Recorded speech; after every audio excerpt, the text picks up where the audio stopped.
Estenda sua mão aqui à frente, vamos orar pela vida do pastor João.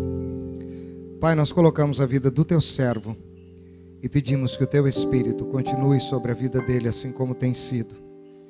E que, inundado da tua presença e do teu Espírito, a tua palavra saia como fogo dos lábios do teu servo, em nome de Jesus. Amém.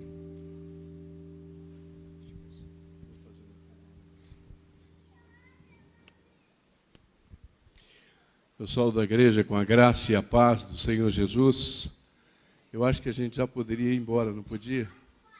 Deus já falou conosco de várias formas, mas nós sempre temos uma palavra e eu peço a misericórdia de Deus para que a gente esteja no mesmo caminho do que nós ouvimos até agora. Muito bom, pastor Ricardo, quero ao final agradecer. É muito bom que nós agradeçamos a todos que participaram na dança, as crianças, no teatro, o pessoal que cantou aqui à frente. Eu fiquei olhando para o Beto, que figura majestosa com esse terno, não? Muito bom, as vozes, tudo muito bom. Eu quero te fazer um pedido antes de iniciar esse tempo. Nós não conseguimos levar as cestas básicas e os presentes às crianças que vieram por mais vezes a tarde da alegria, porque ainda não chegamos ao valor necessário. Então, se você ainda quiser participar, quiser doar algum valor, você poderá fazê-lo ainda hoje, que amanhã ou terça-feira nós iremos comprar as cestas. Então, por favor, se você tem esse desejo, se você pode ajudar, o faça ainda hoje, traga a nós, ou alguns dos presbíteros, ou algum dos seminaristas que estão incumbidos de nos ajudar nessa tarefa, tá bom? Mas faça com alegria. Gostaria que você participasse com muita alegria, porque eu creio que vai ser um tempo muito especial que nós teremos com as famílias das crianças que participaram da Tarde da Alegria. Nós estamos, nesse mês de dezembro, para mim, e creio que para vocês, o mês mais bonito do ano. O mês mais inspirador, mais inspirativo, o mês em que nós nos alegramos. A peça aqui falou muito disso, que os lugares são enfeitados, as casas, os shoppings, as ruas. Há um clima diferente nesse mês. Há de se convir que esse mês é um mês diferente, um mês especial. E nós, reunidos, os pastores, nós entendimos lá atrás, que deveríamos fazer nesse mês de dezembro, voltado especialmente para o Senhor Jesus. Falar somente dele, falar a respeito das profecias, falar a respeito da chegada do seu nascimento, enfim, contar uma história que nós já conhecemos pela Bíblia, mas nós queríamos que ficasse muito claro para nós de tudo o que aconteceu até que o nosso rei chegasse. O tema desse mês que nós estamos conversando em todas as pregações é: o Rei está entre nós. Você é capaz de repetir comigo isso? O Rei está entre nós. Você crê nisso? Você crê que o Rei está conosco, que Ele está aqui hoje, que Ele recebeu tudo que foi dito, tudo que foi feito no nome dEle nesse lugar? Se nós cremos assim, eu creio que nós estamos obtendo o objetivo, chegando ao objetivo que nós tínhamos de passar para a igreja esse mês, esta história da chegada do Rei. Nosso objetivo nessa noite, o meu objetivo nessa noite, é mostrar que para a chegada do Rei, um autor, um diretor, um roteirista, de uma forma brilhante, escreveu e dirigiu um roteiro que nós poderíamos fazê-lo de um filme. Nós temos filmes de episódios, mas não dessa trajetória toda para a chegada do Messias. Eu creio que nós, pela graça de Deus, vamos mostrar de uma forma clara toda essa trajetória até a chegada do Rei. Se você participou de todas as programações da igreja, você deve ter visto que no primeiro domingo do mês, no dia 4, o agora seminarista Fernando, que foi aprovado no presbitério no último sábado, na reunião do presbitério, agora ele é oficialmente candidato ao ministério da nossa igreja. Glória a Deus. E Fernando, eu estava dando aula na classe de novos. Aliás, são 13 pessoas que estão sendo preparadas para ser recebidos como novos membros da igreja. Ficamos muito contentes. Mas eu escutei, fazendo a minha ginástica na academia, escutei você pregando. O som estava um pouco alto da academia, que a academia normalmente bota aquele som alto, né? E eu tinha que aumentar o volume para te escutar. Mas olha, eu louvei a Deus pela sua vida. Você falou de uma forma tranquila, de uma forma serena, muito claro. Então eu creio que você está sendo preparado como um dos nossos aqui, viu, querido? Você tem firmeza para isso. O teu estudo, ele falou a respeito de uma profecia que está no livro de Miqueias. Todas as profecias, elas não provêm dos seres humanos, elas provêm de Deus. Pedro nos alerta isso em sua carta, na segunda carta de Pedro, capítulo 1, versículo 20 e 21, diz assim: nenhuma profecia da Escritura provém de particular elucidação, porque nunca, jamais, qualquer profecia foi dada por vontade humana. Entretanto, homens santos falaram da parte de Deus, movidos pelo Espírito Santo. As profecias, elas foram dadas por Deus, para que os homens transmitissem a outros homens. O Espírito Santo inspirava e as pessoas diziam aquilo que Deus queria. Fernando falou no primeiro domingo a respeito de Miqueias 5:2, e o texto que ele usou como base, a profecia é: e tu, Belém Efrata, preste bem atenção nesse Belém, e tu, Belém Efrata, pequena demais, da tribo de Judá, de ti me sairá o que há de reinar em Israel. Quando o Fernando fez a sua exposição muito bem feita, ao final nós chegamos à conclusão, quando ele leu o versículo base, que o rei nasceria numa cidade. Qual era essa cidade? Belém. A cidade era Belém. Bethlém, quer dizer, a casa do pão. Foi a cidade escolhida para que o rei nascesse nela. No segundo domingo, ainda pela manhã, dia 11, o Valdemar, outro seminarista da igreja, também escutei fazendo exercícios e foi muito bom. Também de uma forma concisa, clara, de uma forma dinâmica, ele apresentou uma segunda profecia vinda da parte de Deus. E ele falou a respeito de Isaías 7,14. Preste bem atenção, porque isso vai fechar tudo no final. Isaías 7,14 diz assim: eis que a virgem conceberá e dará à luz um filho e lhe chamará Emanuel. Dessa segunda profecia, nós tiramos qual lição, ou o que vem a esclarecer-nos sobre a chegada do Messias? Que ele seria concebido de uma virgem, e que o seu nome seria Emanuel. Vá juntando aí, tá? A primeira profecia fala que ele iria nascer em Belém.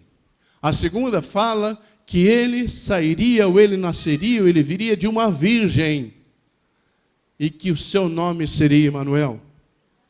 Hoje pela manhã eu não pude ver novamente, mas vou escutar segunda-feira, reverendo Ricardo, nas minhas andanças. Você falou sobre Isaías 9,6, e você disse, a profecia diz: um menino nos nasceu, um filho se nos deu, o governo está sobre os seus ombros, ele será chamado como maravilhoso conselheiro, Deus forte, Pai da eternidade, príncipe da paz. Mas duas novas características se juntam ao que nós já vimos falando. Nós sabemos que o rei nasceria como filho e governaria sobre todos. Vá juntando as profecias para você ver aonde vai chegar isso. Nos domingos à noite, nós continuamos contando a história deste rei que chegou, que veio e que está entre nós. No primeiro domingo, o nosso mestre, reverendo Silas, pregou a mensagem divina. Ele falou a respeito de Isaías 9:2. Ele disse: o povo que andava em trevas viu grande luz. E o tema que ele trabalhou foi das trevas para a luz. Quem é a luz? é Jesus Cristo. Vá somando. Novamente, eu estou aumentando as características do rei que nasceu, que veio, e agora nós sabemos que ele é luz para todos os povos. No segundo domingo, dia 11, o pastor Ricardo pregou uma mensagem a respeito do que está escrito. Ele pregou a respeito o tema que ele pregou é onde está o teu coração? E ele usou o texto em que não havia lugar para Jesus nas hospedarias e ele teve que ficar numa estrebaria. E aí ele terminou a mensagem dizendo: aonde está o teu coração neste Natal? Foi uma mensagem desafiadora, uma mensagem que deixou para pensarmos do que realmente acontece na época de Natal em nossas vidas. Aonde está o nosso coração nessa época? Queridos, o rei nasceu. Tem lugar para ele no seu coração e no meu coração? Deixa eu dizer uma coisa para os pais, fiquem tranquilos, deixa as crianças. Deixa as crianças. Eu quero falar com você a respeito do tema dessa noite. E o que eu quero falar para você é esse tema que eu entendi que era muito importante nós falarmos sobre ele quando nós conversamos com pastores e nós entendemos que hoje deveria ser algo sobre a esperança. E eu coloquei como tema o nascimento da esperança. O nascimento da esperança. Quero mostrar que para se concretizar esse tema, nós precisamos continuar revelando o roteiro perfeito montado por nosso amado e querido Deus. E eu fiz o seguinte, como é uma noite que nós estamos falando,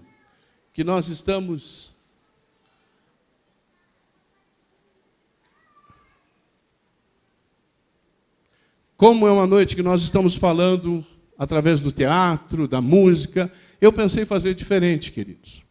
Eu pensei em contar essa história, terminar a contagem dessa história até que o rei chegasse, ou nós confirmarmos a chegada do rei através de 5 episódios. E eu quero falar com você sobre esses 5 episódios de uma forma tranquila e te mostrar como que Deus construiu essa história de uma maneira tranquila, mas certeira. Deus sabia onde chegar e Ele movimenta a história, movimenta pessoas para que essa história se cumpra, assim como aconteceu com José, que Deus foi trabalhando a vida de José, os eventos, até que ele chegasse lá no Egito para salvar aqueles que estavam com fome no mundo inteiro. Esse roteiro é o roteiro perfeito da chegada do Senhor. E o primeiro episódio, o primeiro sinal que havia nos tempos modernos foi em Zacarias. Zacarias, que era pai, ele era sacerdote e cumpria os turnos no templo. E a sua mulher Isabel, ela não podia engravidar.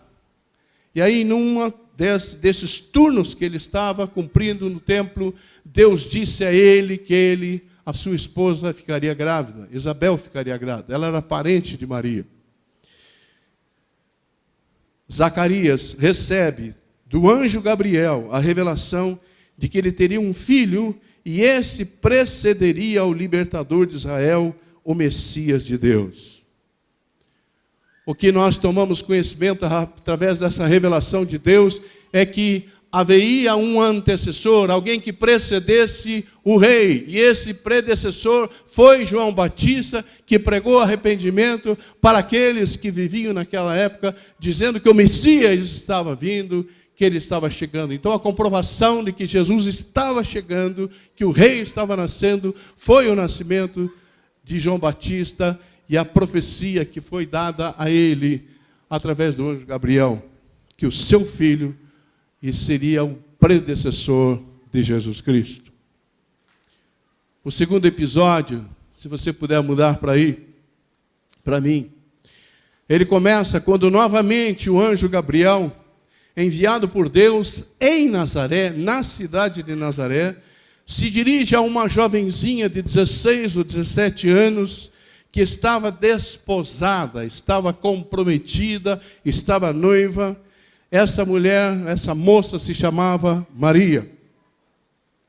O anjo Gabriel lhe traz uma revelação de Deus e disse que ela era agraciada, pois conceberia por obra do Espírito Santo e daria à luz um filho, a quem ela chamaria de Jesus.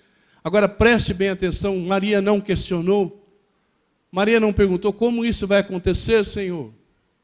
Ela simplesmente disse assim: aqui está a serva do Senhor, que se cumpra em mim conforme a tua palavra. Ela só não entendeu porque ela não tinha relação com ninguém, como ela ficaria grávida.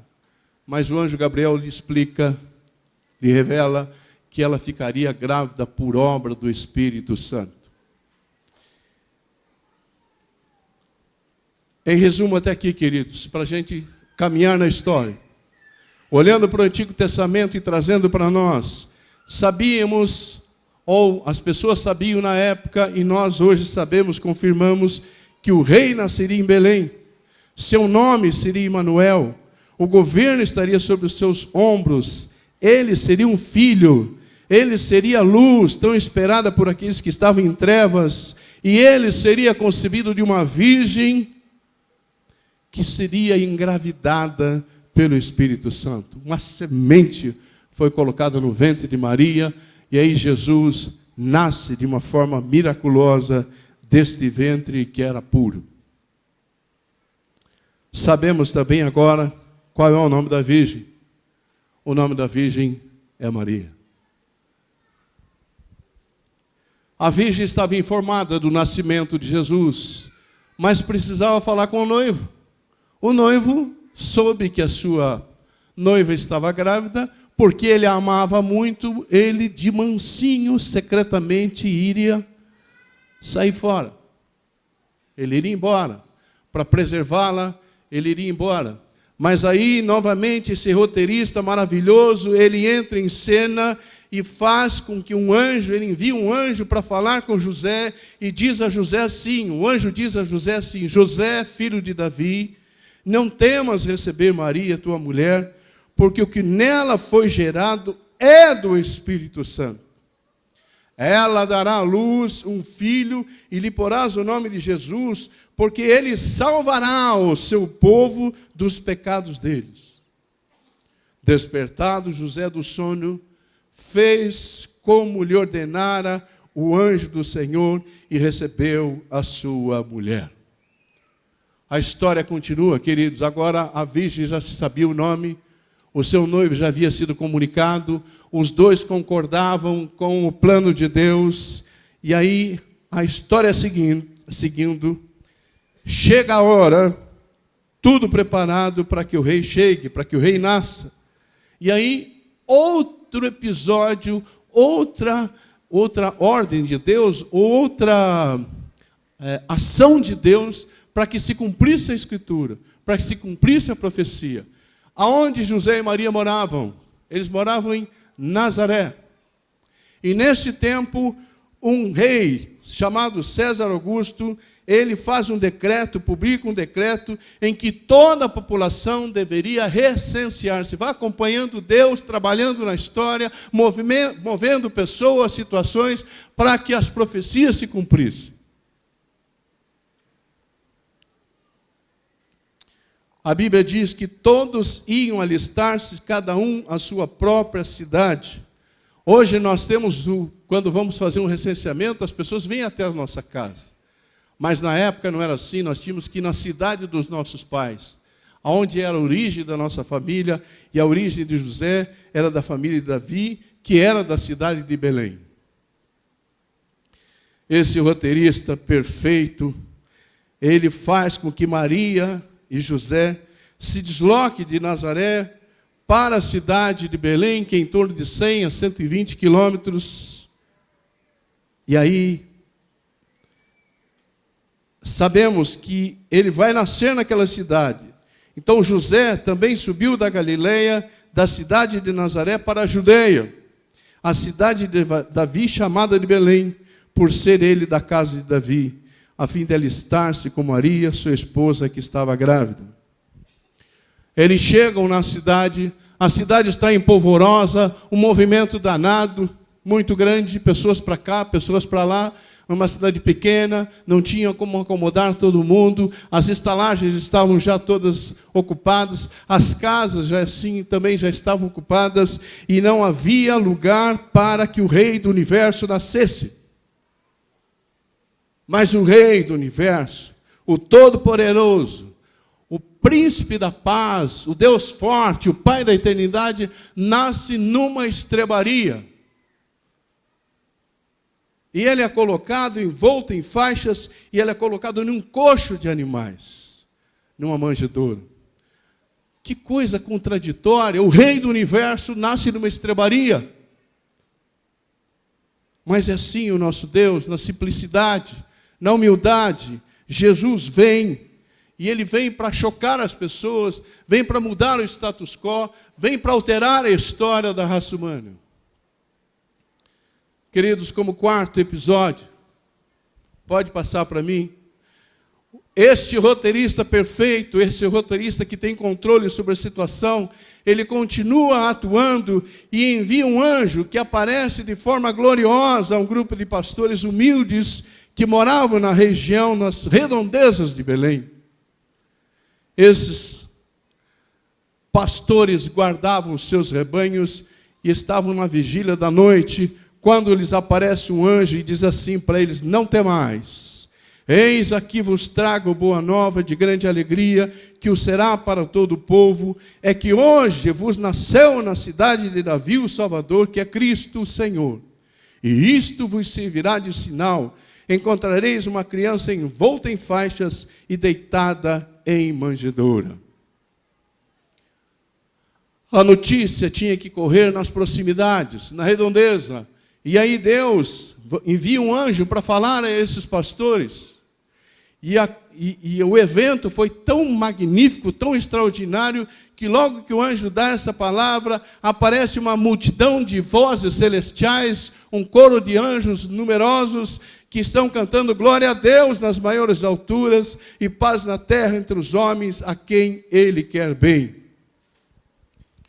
Queridos, qual foi a atitude dos pastores? De forma incontinente, eles se vão para Belém, vão para a cidade de Belém, para encontrar aquele que era guardado de uma forma por tanto tempo, por tantos séculos, e chegar a hora dele ser recebido como rei. Eles vão para Belém e encontram Maria e José e a criança deitada na manjedoura. Que alegria, que êxtase esses homens tiveram. Era verdade, o rei havia chegado, ele nasceu, ele está entre nós. Queridos, Deus enviou testemunhas humildes para falar a respeito do evento. E os pastores assim o fizeram. Eles eram numa região bem próxima de Belém. Mas o roteirista continua. E aí, o quinto episódio, agora as testemunhas deveriam ser de longe. E aí, há uma revelação, ou há uma direção para os homens que estudavam os astros, que eram os magos. E veja como é que Deus faz as coisas perfeitas e mostra para aqueles homens que eram mágicos uma estrela. Eles que eram acostumados a estudar astrologia, eles eram magos, eram mágicos, e eles gostavam da astrologia. Quando eles olham aquela estrela, eles são tocados, e aí esta estrela leva-os até onde está Jesus. Antes de chegar onde está Jesus, eles passam por Jerusalém. E aí Herodes, que já estava recebendo notícias a respeito de que teria nascido o rei, que já estaria no meio deles o menino que seria rei. Herodes conversa com aqueles homens e diz para eles: olha, vocês descobrem e vêm me falar aonde está esse menino. E o plano de Herodes era matar Jesus Cristo. Os magos deixam Herodes em Jerusalém, se dirigem à cidade de Belém e percebam novamente a estrela os vai conduzindo. E a coisa é tão perfeita, queridos, que a estrela conduz até que ela chega em um lugar e para.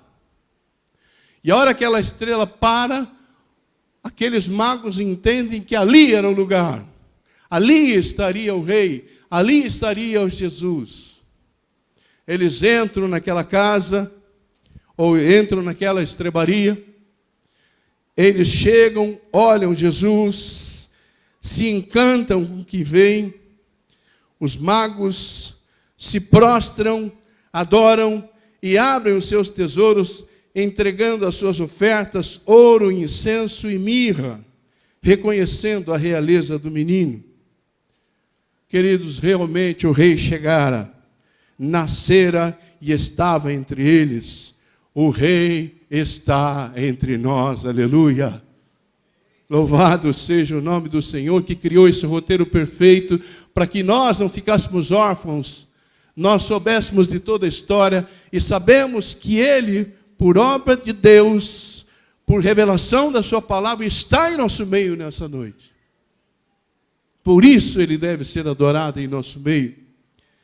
Mas, queridos, aquele menino, no 8º dia, ele é circuncidado. E a sua mãe guarda os 33 dias de purificação. Quando nascia o menino, a mãe devia se guardar durante 33 dias para se purificar. Ao término desse tempo, isso está se você quiser ler a respeito disso, ele está lá em Levítico capítulo 12. Os pais levam esse menino até o templo de Jerusalém para consagrá-lo. Preste atenção, todo primogênito deveria ser consagrado a Deus. Todo primeiro filho, primeiro gerado, primogênito significa primeiro gerado.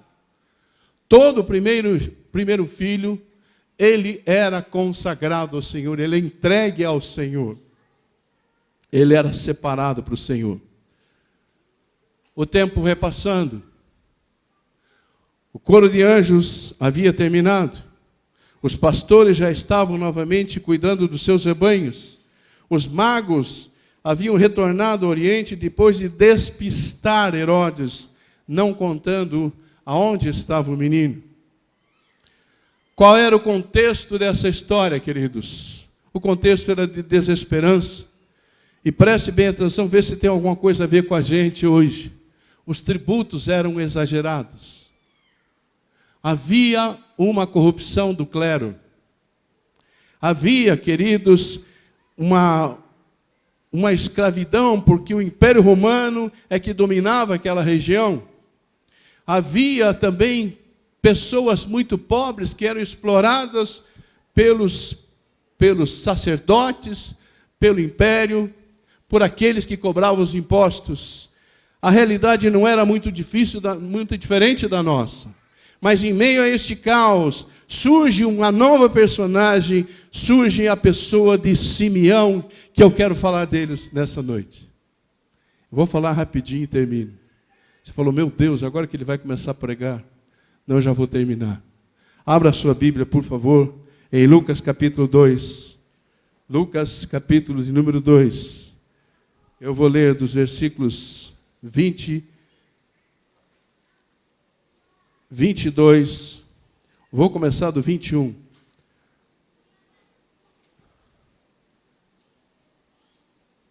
Capítulo 2, versículo 21. Acompanhe comigo a leitura, por favor. Eu já te falei sobre alguns detalhes. Está escrito assim na doce e inerrante palavra de Deus. Completados, 21 do capítulo 2 de Lucas. Completados 8 dias para ser circuncidado o menino, deram-lhe o nome de Jesus, como lhe chamara o anjo, antes de ser concebido. Passados os dias da purificação dele, segundo a lei de Moisés, levaram-no a Jerusalém para o apresentarem ao Senhor. Conforme que está escrito na lei do Senhor, todo primogênito ao Senhor será consagrado, e para oferecer um sacrifício, segundo o que está escrito na referida lei, um par de rolas ou 2 pombinhos. Quem oferecia um par de rolas, 2 pombinhos, eram pessoas muito pobres, e a família de Jesus era muito pobre. Versículo 25, havia em Jerusalém um homem chamado Simeão, homem este justo e piedoso, que esperava a consolação de Israel, e o Espírito Santo estava sobre ele. revelara-lhe o Espírito Santo, que não passaria pela morte antes de ver o Cristo do Senhor. Movido pelo Espírito, foi ao templo, e quando os pais trouxeram o menino Jesus para fazerem com ele o que a lei ordenava, Simeão o tomou nos braços e louvou a Deus, dizendo: agora, Senhor, podes despedir em paz o teu servo segundo a tua palavra, porque os meus olhos já viram a tua salvação, a qual preparaste diante de todos os povos, luz para a revelação aos gentios e para a glória do teu povo de Israel. Versículo 33, e estavam o pai e a mãe do menino admirados do que dele se dizia. Simeão os abençoou e disse a Maria, mãe do menino: eis que este menino está destinado tanto para a ruína, como para levantamento de muitos em Israel, e para ser alvo de contradição. Também uma espada traspassará a tua própria alma, para que se manifeste os pensamentos de muitos corações. Entramos no sexto episódio, sexto e último episódio desta saga, dessa história maravilhosa que Deus descreveu e escreveu. O texto que nós lemos informa que Simeão era um homem justo e temente a Deus, e que ele esperava a consolação de Israel. Ele era um homem que o Espírito Santo estava sobre ele. Um homem que não perdia a esperança, um homem que sabia que aquilo que Deus havia prometido, ou que as profecias diziam a respeito do menino, se cumpririam, e ele sabia que estava chegando o tempo disso se cumprir. O Espírito Santo, seu companheiro, revela que ele não passaria pela morte sem antes ver o Cristo do Senhor. Novamente, um homem que está cheio do Espírito Santo, ele é movido pelo Espírito Santo. E aí o Espírito Santo o move para que vá ao templo, e ele chega ao templo no exato momento em que os pais traziam Jesus para que se cumprisse a lei. E aí eu imagino a cena, queridos. Simeão toma o menino em seus braços, o levanta aos céus e o consagra a Deus e louva a Deus dizendo: agora, Senhor, já posso morrer, porque os meus olhos viram a tua salvação, a qual preparaste diante de todos os povos, luz para a revelação aos gentios e para a glória do teu povo de Israel. Eu fico imaginando, queridos, que emoção este homem sentiu. Ele foi tomado por um sentimento de alegria profunda, intensa, mas também de um grande temor, porque o rei, o Salvador, estava em suas mãos. Finalmente o rei estava ali, seu coração pulsa forte e descompassado, suas mãos tremem, a sua mente é envolvida em pensamentos dos mais variados. Que responsabilidade! Ele está consagrando Jesus, o Deus encarnado. Aquele homem já de idade, com certeza o seu coração ficou bastante alterado, seus batimentos, porque era o máximo para ele, pegar Jesus Cristo em suas próprias mãos. Ah, queridos,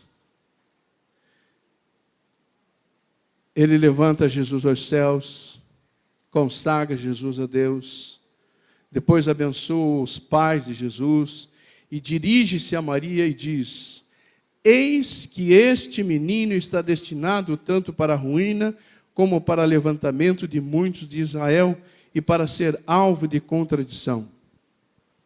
O que ele quis dizer com isso? As pessoas irão adorá-lo ou rejeitá-lo. Elas não conseguirão se manter indiferentes, ou terão salvação, ou terão a perdição. O rei traria contradições. O rei está entre nós. E ele é motivo de contradição, porque não tem como ficarmos indiferentes. Ou você é ou você não é. Ou você o adora ou não adora. Não existe meio termo. O rei está entre nós. Qual é a nossa postura, queridos, como igreja? Adorá-lo ou ignorá-lo? Qual é a nossa postura nesse Natal, nessa noite? Ou nós assumimos a sua majestade, a sua realeza, o seu senhorio, ou nós nos mantemos indiferentes, mornos. Eu termino essa história. Simeão ainda diz à mãe do menino o seguinte: fala para Maria, dizendo para Maria assim: uma espada traspassará a tua alma. Ele quis dizer assim: teu coração será ferido, tua alma será traspassada, você vai sofrer muito pelo que vai presenciar, o que farão com teu filho. Ele será rejeitado, chicoteado, escarnecido, cuspido, pregado numa cruz. Ele ficará sozinho, ele será abandonado. O rei será humilhado, ultrajado. Mas do total esvaziamento dele, Deus o levantou, Deus o ergueu, Deus o ressuscitou. E o elevou às alturas e está hoje assentado, voltou para a glória e está assentado à direita de Deus Pai. Queridos, nasceu esperança. Israel será redimido eternamente. O rei está entre nós. Nós não temos outra alternativa a não ser adorar este rei. Como igreja, nós precisamos entender isso. Essa frieza que às vezes toma conta dos nossos sentimentos. Parece que fazemos muitas vezes as coisas de uma forma mecânica. Parece que a emoção já não toma conta dos nossos corações, das nossas vidas. Mas o que eu posso te dizer nessa noite é que o rei está aqui. Que o rei nasceu, que ele reina e que ele vive para sempre. E aqueles que nele creem estão herdando a eternidade. Não existe outra forma de nós nos relacionarmos com Jesus a não ser adorando. Adorando o Rei dos Reis, Senhor dos Senhores. Eu quero pedir que você fique em pé. Por favor.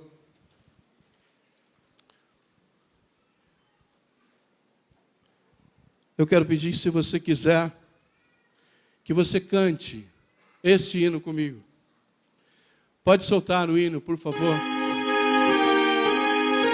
Cante com todo o seu coração.